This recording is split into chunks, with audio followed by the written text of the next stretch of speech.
என்னோட இந்த சேனலில் ஸ்ரீலங்கன் ரெசிபீஸ் போய்கிட்டு இருக்குது. அதில் இன்றைக்கி நம்ம ஊர் சோயா மீட் பேக்கெட்டில் வர சோயா மீட் கிரேவி செய்ய போகிறோம். முதல்ல சோயா மீட்டை சுடு தண்ணியில் போட்டு நல்லா அவிச்சு வடித்து அதை நல்லா அழுத்தி பிசைஞ்சு கழுவி எடுத்துக்கணும். சோயா மீட் செய்யும்போது எப்பயுமே அதை நல்லா அவிச்ச பிறகு முடிஞ்ச அளவுக்கு பிசைஞ்சு அதில் இருக்க நுர போகிற அளவுக்கு கழுவி எடுத்துக்கணும். தேவையான இன்க்ரீடியன்ஸ் எல்லாம் கட் பண்ணி எடுத்துக்கலாம்.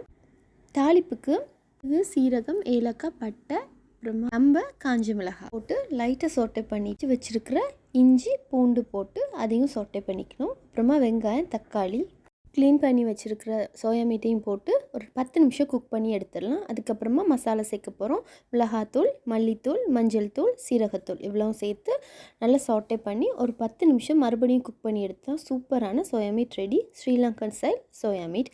தேவையான தேங்காய் பால் கூட சேர்த்துக்கலாம்.